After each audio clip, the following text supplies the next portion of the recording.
सो guys, अगर आप commission work बनाना start कर रहे हैं, जैसे आपको कमीशन वर्क मिला है, तो कुछ चीज़ों का आपको मेजरली ध्यान रखना पड़ता है। जैसे कि यहाँ दोनों टोन हमें बैलेंस, 3 टोन बेसिकली हमें बैलेंस करके चलनी पड़ती है।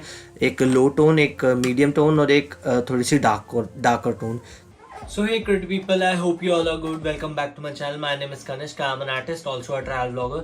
तो काफ़ी सारे मेरे पास कमेंट्स आ रहे थे कि अगर हम कोई भी पहला कमीशन वर्क बनाते हैं तो उसमें हमें किस चीज़ों का ध्यान रखना चाहिए, मतलब क्या क्या चीज़ें लेके चलनी चाहिए कि किस हिसाब से हमें वो वर्क कंप्लीट करना चाहिए।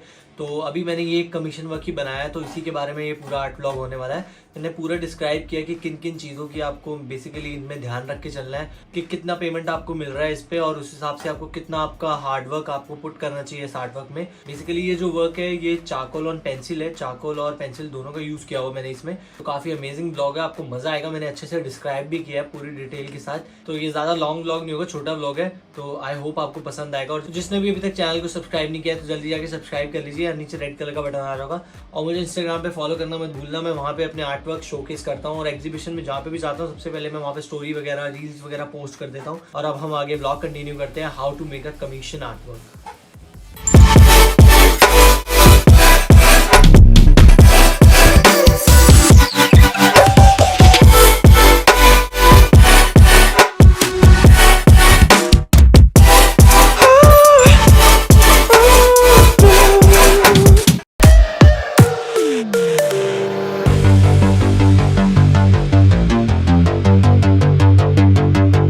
सो गाइज, अगर आप कमीशन वर्क बनाना स्टार्ट कर रहे हैं, जैसे आपको कमीशन वर्क मिला है, तो कुछ चीज़ों का आपको मेजरली ध्यान रखना पड़ता है। कमीशन वर्क जो होता है वो बेसिकली चार्जेस पे डिपेंड करता है कि कितना आपको क्लाइंट पे कर रहा है, आपको उस हिसाब से बनाना है। जैसे कि अभी आप देख रहे हैं मैंने एक नॉर्मल स्केच बना रहा हूँ, यहाँ पे नॉर्मल पोर्ट्रेट है।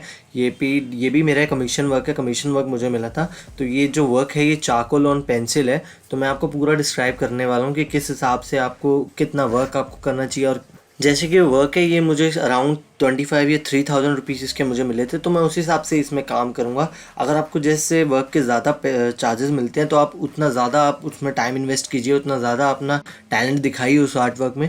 तो मुझे जिस हिसाब से अकॉर्डिंगली पैसे मिले एक नॉर्मल पोर्ट्रेट के, मैंने उस हिसाब से ही काम कर रहा हूँ। बट जो मैं बेसिकली जब ड्राइंग करता हूँ, जैसे कि अभी मैं ड्रॉ कर रहा हूँ, तो इस पर मैं स्पेशली खास ध्यान रखता हूँ कि जो ड्राइंग है वो एटलीस्ट एक्यूरेट आए। और इसके लिए मैं कभी कभार ग्राफ का भी यूज़ कर लेता हूँ, जैसे कि आप देख रहे हो इस बार मैंने इस पर ग्राफ यूज़ कर रखा है। नहीं तो मोस्ट प्रोबेबली मैं इस बार मैंने ग्राफ का यूज़ इसलिए किया है बिकॉज मेरे पास टाइम कम था, अराउंड 2 दिन थे मेरे पास ये पोर्ट्रेट बनाने के लिए। तो इसीलिए मैंने इसमें ग्राफ का यूज़ किया है ताकि अच्छे से बन जाए और जल्दी बन जाए। जैसे कि आप देख रहे हो मैंने इस आर्ट वर्क में हेयर बना दिए हैं अभी करेक्टर के पूरे, और बाकी थोड़ा थोड़ा फेस को भी अच्छा खासा कट दे दिया है।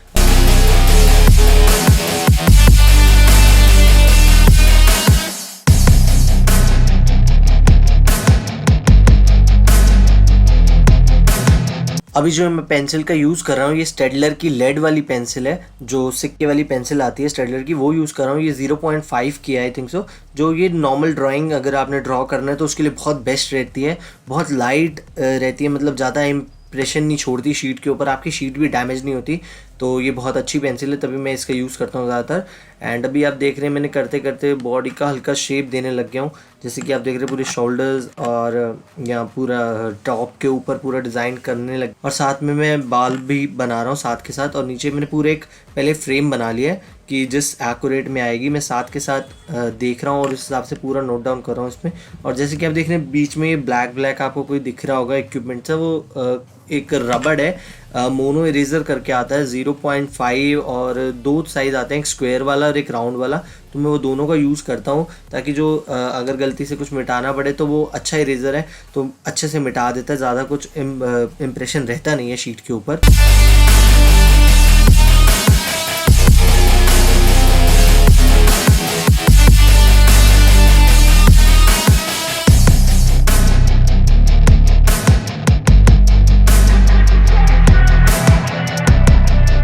अब ऑलमोस्ट हमारी ड्राइंग कंप्लीट होने वाली है। जैसे कि आप देख रहे हैं साइड में डार्कर शेड है, उसके लिए मैंने अलग अलग पैचेस निकाल दिए हैं। और हैंड भी ऑलमोस्ट जितना ये पोर्ट्रेट एक नॉर्मल फ़ोटो थी मैंने उस हिसाब से ही पूरी इसकी ड्राइंग कंप्लीट कर दी है। ये जो मैं शीट का यूज़ कर रहा हूँ ये वाइट कार्टेड शीट है A2 साइज़ की।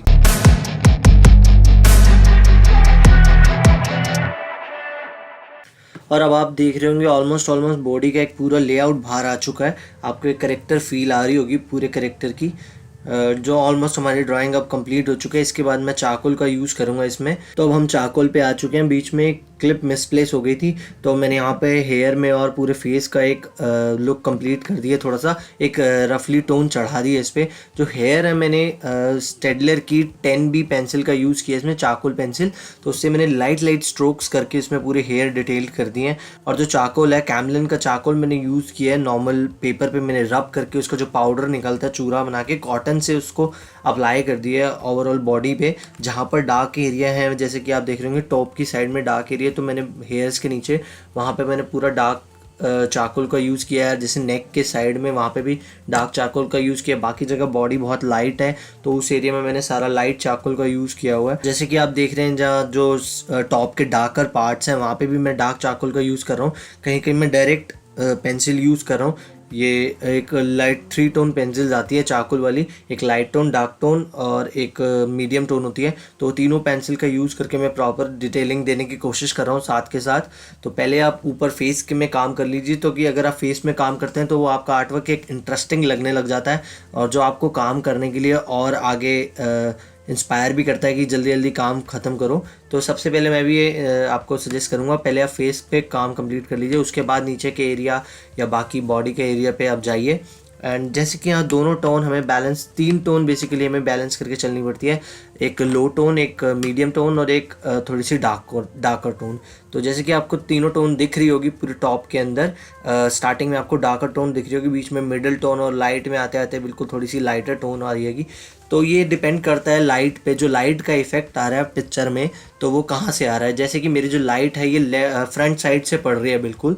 तो जितना, जैसे कि फ़ोटो में आपको दिख रही है, ये आपको एब्जॉर्ब करना पड़ता है, आपको देख के समझना पड़ता है कि कितनी लाइट आपको दिख रही है, कहाँ से आपको एज्यूम हो रही है। तो उस हिसाब से आपको काम पे, अपने वर्क पे भी अप्लाई करना पड़ता है। हालांकि ये जो टॉप का कलर है वो काफ़ी ज़्यादा डार्क है।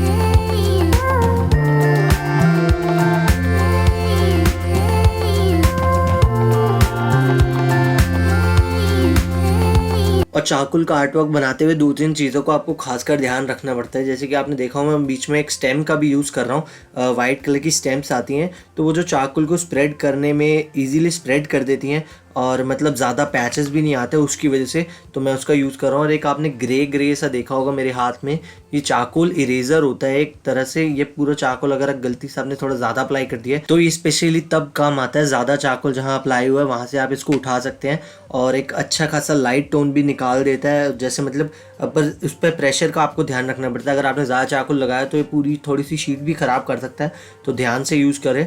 और जो ये क्ले की तरह दिखता है, मतलब सॉफ्ट होता है, तो इसलिए जो जैसे ज़्यादा चारकोल अप्लाई हुआ है वो इतना नहीं उठा पाएगा। जैसे बिल्कुल ये आप देख रहे होंगे टॉप के एज में डार्क है, तो वो उतना नहीं उठा पाएगा, बट फिर भी काफ़ी ज़्यादा उठा देता है, काफ़ी ज़्यादा हेल्प कर देता है ये। तो काफ़ी यूज़फुल चारकोल इरेज़र है ये।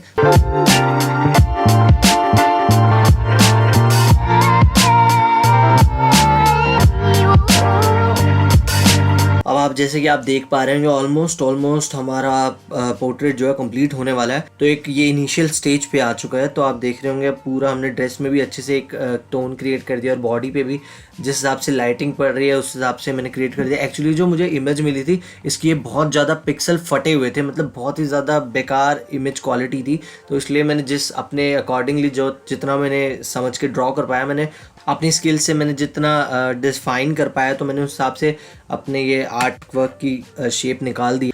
बस अब मैं इसको फ्रेम कराऊंगा और अपने क्लाइंट को डिलीवर कर दूंगा। आई होप आपको ये व्लॉग पसंद आया हो। कैसा लगा ये आर्ट व्लॉग मुझे कमेंट सेक्शन में बताना, और ऐसे ही अमेजिंग आर्ट व्लॉग्स देखने के लिए मेरे चैनल को सब्सक्राइब कर लीजिए। एंड मुझे इंस्टाग्राम पे फॉलो करना मत भूलना, colours of fine art side में आ रहा होगा। और जल्दी ही मिलते हैं किसी नए आर्ट व्लॉग में। तब तक के लिए thanks for watching, be creative.